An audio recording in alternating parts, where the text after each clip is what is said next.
chaps. Welcome to John Robson Guitar Tuition once again. As always, I do hope you're well. Today we're taking a little bit of a look at how to play with feel, how to inject some feeling, some emotive content into your solos. Now, there are some people who would state that this kind of thing simply can't be taught and certainly can't be learned.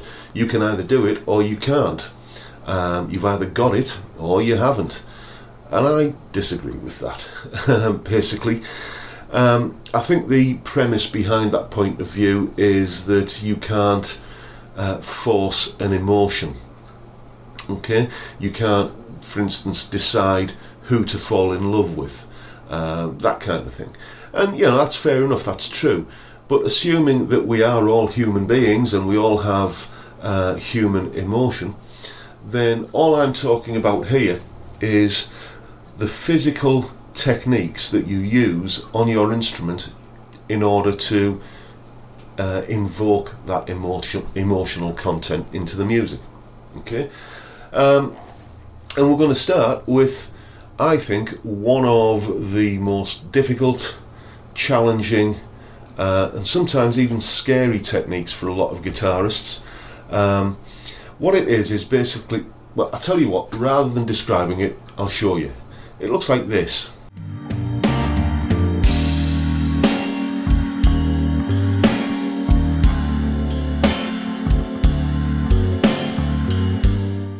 Exactly. Silence, okay? Silence is, as they say, golden. Many guitarists struggle with this, and it's one of the things that I often find with students is they overplay a lot. They leave no gaps, and it just sounds busy and cluttered and rambling. A bit like this.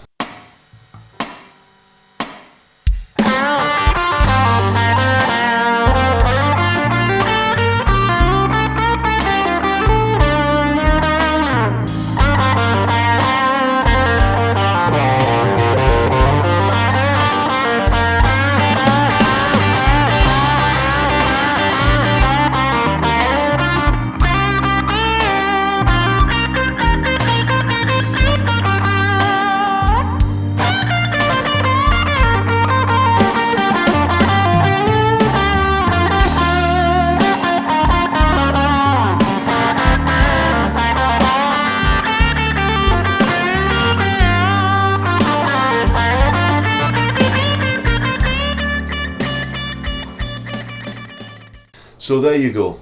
If you're not sure at any given moment whether or not to leave a gap, you probably need to leave a gap. Now, obviously, if it's nothing but gaps, then you know you've not got much of a solo there. So we do need some like little clusters of notes, some little busy parts of a solo. So where's the best place to put those? Well, I think, and this is borne out by my experience of looking at many different guitar solos over the years, that the best place to kind of put a little cluster of notes, a busier part if you like, is over a chord change. Okay? When you're on the cusp of moving from one chord to the next chord, it sounds like the tune is kind of going somewhere, it has momentum, and you can respond to that momentum by creating some of your own, by a cluster, a busy patch, if you like, of notes. And placing those busier parts over the chord changes tends to sound like this.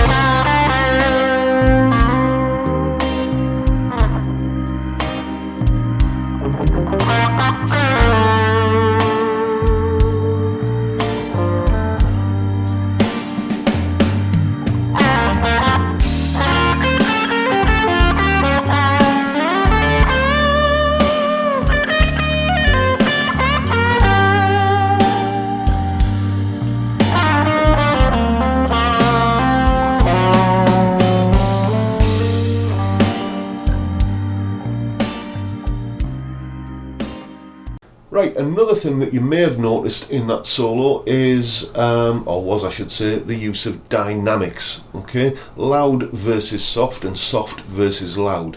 I'm not just talking here about playing a loud part and then a quiet part to contrast with it, although that is a valid technique. What I'm kind of getting at here is that even within the same lick you can vary the dynamics. Larry Carlton does this a hell of a lot when you listen to his playing. Here's the kind of thing I mean. First of all, here's a very, very simple lick played completely flatlined, okay, no dynamics whatsoever.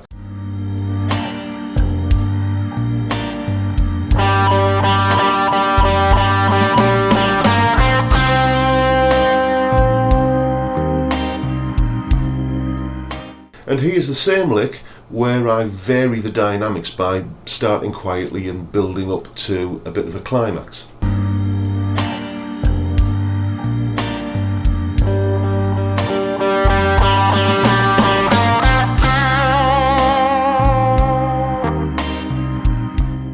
And here's another lick, this time using a string bend, but using exactly the same kind of soft to loud kind of crescendo technique.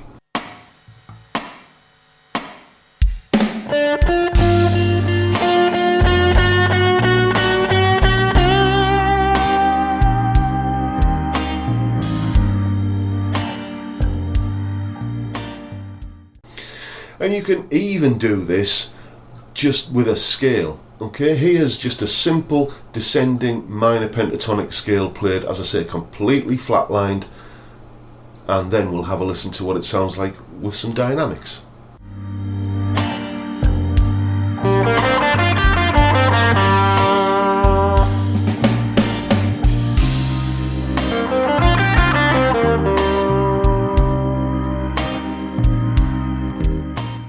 So you can hear that simply by varying the loudness or softness of the notes can turn a relatively mundane little scale run into something that sounds much more musical. If you are at that point where you've learned your scale patterns and you know where to put your fingers on the neck, but you're still struggling to play anything that sounds musical and cool, then this could be partly something that you need to investigate. It could be a good path for you to take. Just start playing a group of notes and varying the loudness and softness, and you'll be amazed at the difference it can make. Anyway, moving on, and I want to talk about string bends. You will have noticed in one of those dynamic licks that I was talking about earlier, I did the string bend, but I didn't go straight to pitch. Okay, I kind of gradually crawl up to the target pitch, and when you do that, what you're doing is you're kind of passing through a bunch of notes, microtonal notes that are going to sound dissonant and wrong, but they are your friends here, okay? Because it's that tension, that those kind of wrong notes that you're passing through that make the correct note that you end on at the top of the bend sound all the sweeter for it, okay? This is a great way of adding a sense of angst or frustration or feeling into any guitar lick. Here is a lick played where I just go straight to the target pitch with the bend.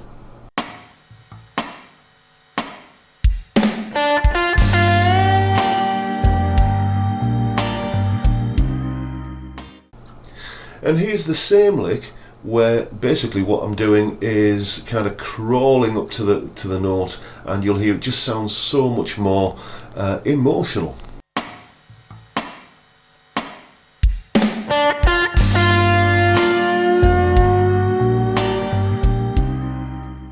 And here's basically the same kind of thing again. First of all, a lick with no kind of tension in it, because I just go straight to the target pitch with a bend, and then the second one I kind of add some tension by just crawling up to it a little bit.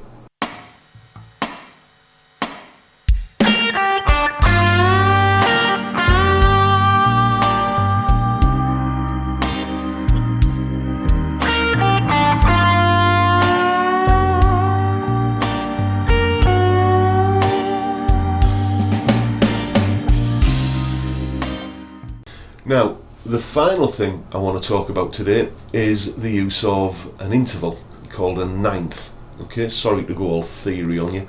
I try to keep the theory to a minimum in this video, but sometimes it's unavoidable. We're basically going to be looking at ninths here. And what is a ninth? Well, put simply, a ninth is the note 2 frets above the root note of whatever chord you're playing over at any given time. And what I think happens when you play a ninth is that it just reinforces the existing character of the chord. For instance, if I play an A minor chord, that sounds miserable and kind of somber. Okay, I can make it sound even more miserable and more somber by playing an A minor with an added ninth. That would sound like this. See what I mean? It just kind of reinforces that character. The same is true if you play a major chord with an added ninth. It's a bit of a stretch, this one, so I just need to kind of do this. Here's an A major chord. Now if I add a ninth into that A major chord, it just sounds warmer somehow.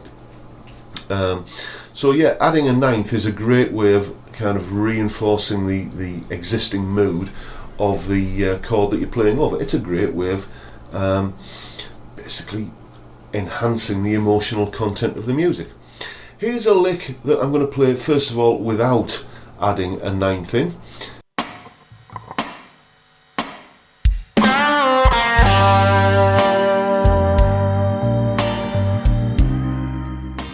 And now let's hear what the lick sounds like if I shoehorn a ninth into it.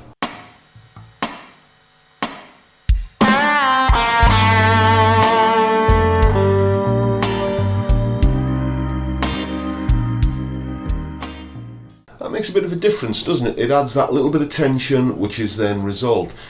You'll notice that throughout this video I've talked about adding tension and resolving tension. That is a big part of how to make music sound emotional. It's all about kind of creating that expectancy and then that satisfaction of kind of resolving that expectancy, if you see what I mean. Anyway, what I'm going to do now is show you basically a little bit of a solo just once through the chord sequence where I add in a ninth to the majority of the licks, and you'll hear that it really does kind of enhance the slow, miserable, minor, somber blues kind of feel of the piece.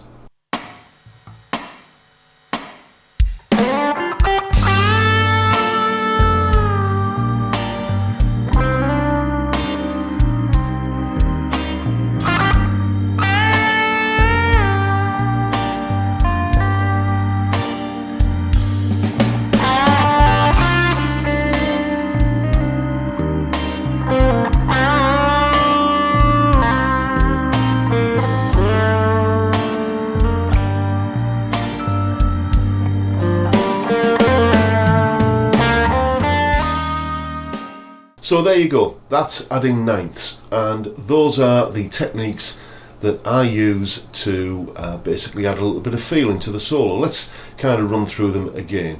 We started off by adding gaps, okay? Then we talk about focusing on the chord changes for the busier parts of your solo. Then we talk about dynamics, okay? Loud versus soft and soft versus loud. Then adding tension via a string bend, not taking it directly up to pitch, just going a little bit flat and a little bit flat and then finally getting there. And finally adding a ninth. That is a great way, as you've heard, of just adding again tension into a solo which makes it sound more emotive. So those are the techniques that I use to add feel into a guitar solo. I hope you found them useful, and I hope that you know, you can get some cool new licks out of this. And if you would like some tailored one-to-one guitar tuition where we can go through this and any other topic that you would like to address, then get in touch with me via the details at the end of this video. If you live on Teesside in the northeast of England, then you can come along for a face-to-face lesson, or wherever you are in the world, you can have a lesson via Skype, and whichever way you do it, your first lesson is, of course, free. I'll also just take this opportunity to remind you that there is a contest running on this channel at the moment where you can win an absolutely fantastic Blackstar Fly 3 amplifier. It's a cracking little practice amp, this. It's the size of a packet of tea bags, but it's got a huge tone, and you can win one, including the power supply and everything that goes with it, simply by entering the contest, and you'll find the link below this video.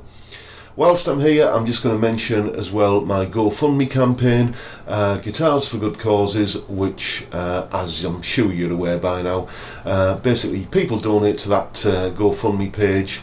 I use those donations to go out and buy guitars and equipment and stuff, and then I review them on this channel, and when they're done, when I'm done reviewing the equipment, it gets sold with proceeds going to a charity in Middlesbrough called Zoe's Place, which provides palliative respite and end-of-life care to children under 5 with terminal illnesses. A fantastic cause that I'm massively proud to support. And I also, just another reminder, have a piece of gear on sale at the moment. If you want to get your hands on an absolutely stunningly good practice amp, the Vox VX1, then there's still time to get your bids in. Bidding is going on till the 18th of July on that amp. What you need to do is send me a bid that you think is appropriate for it. It is in brand new condition.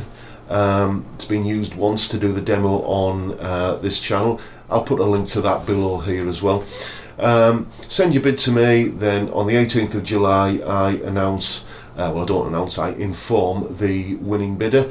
Then they go and basically make the donation to Zoe's Place, show me the receipt, then they get the amp. That's how it works. And with that, I'll just say thank you for your time, and thanks for watching. If you've enjoyed this video, please hit the subscribe button and the notification bell, and I look forward to seeing you all again next time. Bye for now, folks.